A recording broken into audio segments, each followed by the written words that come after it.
हम लोग आज देखेंगे वृत्त के बारे में। एक चैप्टर है जिसको हम लोग बोलते हैं शंकु का प्रतिच्छेदन। ठीक है, उसमें एक चैप्टर है वृत्त। अगर आवाज में कुछ प्रॉब्लम आएगा तो बताइएगा, और ठीक है तो कोई दिक्कत नहीं। तो कहने का मतलब इसमें हो गया कि हम लोग एक इसमें टॉपिक है जिसे हम लोग बोलते हैं वृत्त का समीकरण। वृत्त का समीकरण। तो वृत्त का समीकरण में क्या होता है कि जैसे कि इसमें दो चीजें ध्यान रखना है। तो वृत्त का समीकरण जब हमको निकालना होगा, तो जैसे मान लीजिए कि यह वृत्त है, ठीक है, और ये बीच में इसका केंद्र है, और केंद्र को हम लोग h k मान लेते हैं।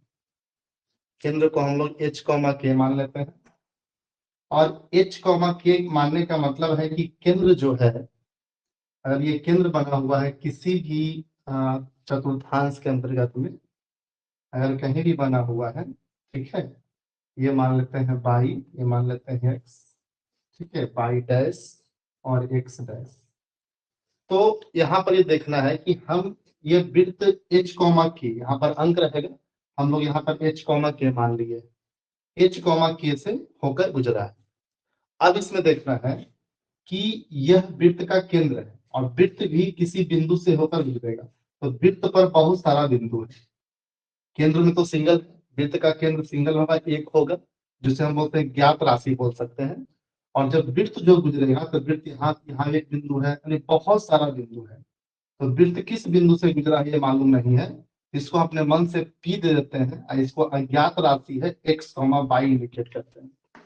इन दोनों में डिफरेंस है कि जो h, k है ये अचर राशि है, और ये चर राशि है। ये हमेशा चेंज होते रहेगा। वृत्त यहाँ से गुजरेगा, इसका मान चेंज हो जाएगा, यहाँ से गुजरेगा, इसका मान चेंज हो जाएगा, यहाँ से गुजरेगा, इसका मान कुछ और होगा, क्योंकि यहाँ से गुजरने का मतलब इसका x कुछ और होगा, y कुछ और होगा। यहाँ से गुजरेगा वृत्त तो x कुछ और होगा, y कुछ और होगा, x कुछ और होगा। यहाँ से गुजरा है तो आपका x कुछ और होगा, y कुछ और होगा। लेकिन वृत्त का केंद्र रहेगा, निश्चित रहेगा, केंद्र में कोई चेंजिंग नहीं आएगा, केंद्र में कोई परिवर्तन नहीं आएगा। इसलिए ये जो वृत्त पर कोई भी बिंदु रहेगा उसको हम लोग वेरिएबल बोलेंगे, मतलब चेंज होते रहेगा।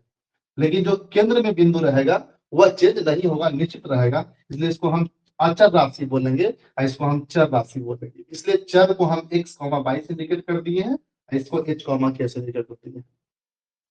अब दूसरी बात इसमें क्या देखना है कि एक त्रिज्या होता है, ठीक है।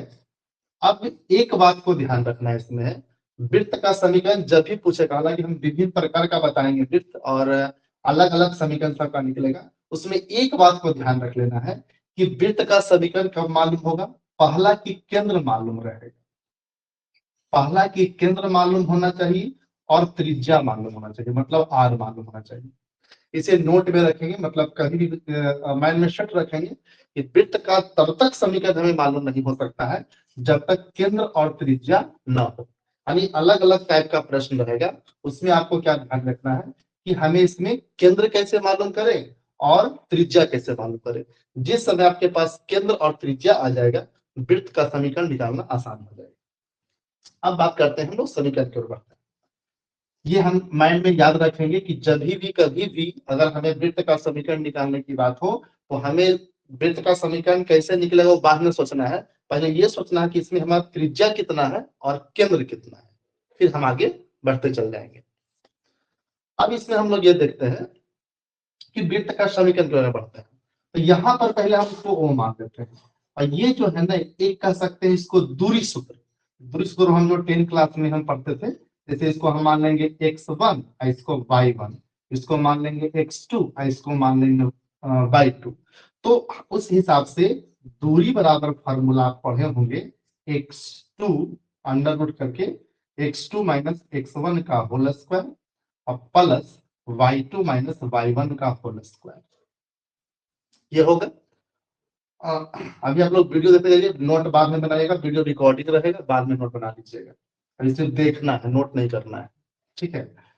नोट करने वक्त आप बाद में कभी नोट कर लीजिए, सिर्फ देखते जाइए। उतारना कभी तो नहीं। अब इसमें देखिए दूरी, दूरी यहां से यहां तक आपका ओपी हो जाएगा, अंडर रूट ये आपका x2 आपका x हो जाएगा, माइनस x1 आपका h हो जाएगा का होल स्क्वायर, प्लस y2 आपका हो जाएगा y, और y1 हो जाएगा q, y1 हो जाएगा q का होल स्क्वायर। अब यहाँ पर ओपी, ओपी का मान हम कर सकते हैं r, और अगर ये रूट इस पर आएगा तब हो जाएगा आर स्क्वायर, तो आपका बचेगा x माइनस एच का whole square plus y minus k का होल स्क्वायर। इसको अगर सरिया देंगे तो हो जाएगा x माइनस एच का whole square plus y minus k का होल स्क्वायर बराबर आर स्क्वायर। इसे हम कहते हैं वृत्त का समीकरण।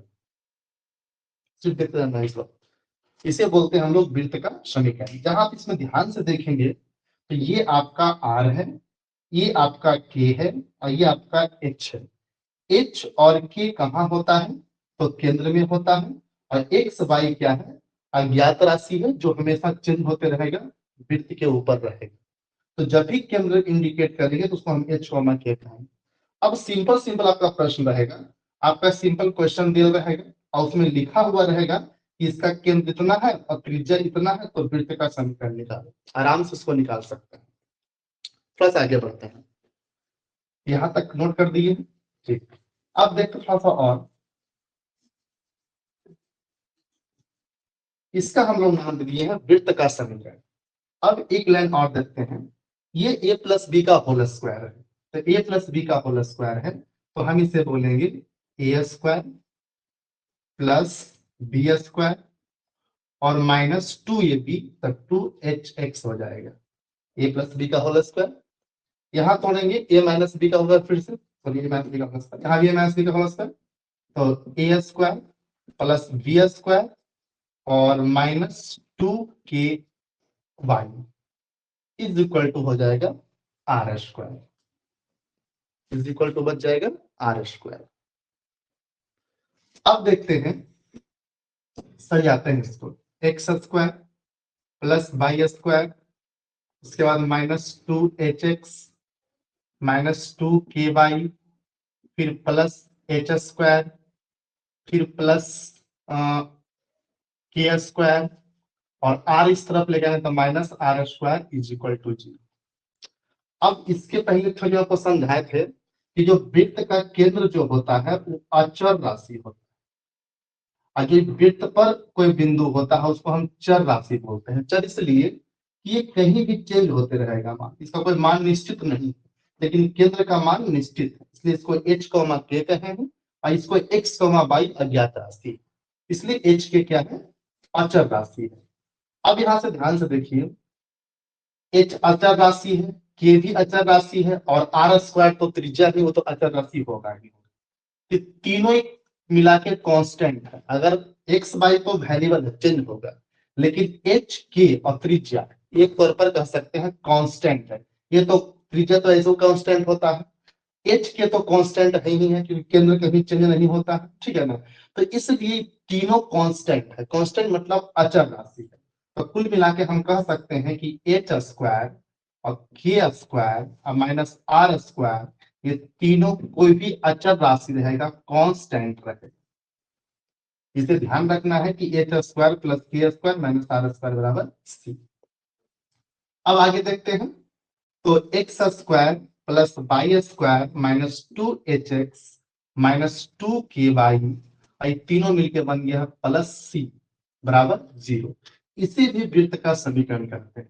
आप ध्यान रखेंगे, जब किताब हिसाब बनाएंगे तो उसमें कभी कभी वृत्त का समीकरण इस फॉर्म में दिखेगा और कभी कभी इस फॉर्म में दिखेगा, तो दोनों को आपको ध्यान रखना है। इस पे भी बहुत सारे हिसाब बनेगा, ऐसे हिसाब बनेगा। अब दोनों कुल मिला के एक चीज को ध्यान देना है, यानी ओवरऑल दो समीकरण है, इसे भी बोलेंगे वृत्त का समीकरण, और इसको हम लिख देते हैं एक्स माइनस एच का whole square plus y minus k का होल स्क्वायर बराबर आर स्क्वायर, इसे भी बोलेंगे वृत्त का समीकरण। ये दोनों वृत्त का समीकरण है। आप कभी कभी आंसर यहाँ भी छोड़ सकते हैं, नहीं तो इसे कर सकते हैं, किताब में कभी आंसर लिख देता है, कभी देता है, उससे डरना है। ये दो बातें आ गई। अब इसमें से जो महत्वपूर्ण जो बातें हैं, तो इसे प्रश्न क्या रहेगा? प्रश्न रहेगा आपका सिंपल केंद्र दिया रहेगा और त्रिज्या दिया रहेगा। तो केंद्र का मतलब h के दिया हुआ रहेगा, त्रिज्या मतलब r दिया हुआ रहेगा और वृत्त का समीकरण पूछेगा, इस पर रखिएगा, बना दीजिएगा, इससे कुछ सोचना नहीं, इसमें कोई विशेष बात नहीं। ठीक है, तो इसका जो चैप्टर है उसमें आप प्रवेश कीजिएगा और कुछ कुछ इसमें आप जिसमें वृत्त का त्रिज्या और केंद्र दिया रहेगा उससे वृत्त का समीकरण सिर्फ निकाल के छोड़िएगा। कल इसका टॉपिक हम बताएंगे। आज हुआ कि आज का जो वर्क हुआ केंद्र और त्रिज्या, ये दो चीजें दिया हुआ रहेगा। ठीक है, और इससे आपको वृत्त का समीकरण निकालना है, वृत्त का समीकरण निकालना है। ठीक है, ये काम करना है। कल जो हम बताएंगे उसमें क्या रहेगा कि वृत्त का समीकरण दिया हुआ रहेगा और त्रिज्या निकालना है। तो आगे नहीं बढ़ना, थोड़ा थोड़ा पढ़ना। ठीक है, आज से कितना है क्लास, रिकॉर्डिंग वीडियो रहेगा, कुछ नोट्स निकाल के बना लीजिएगा। कल मिलते हैं।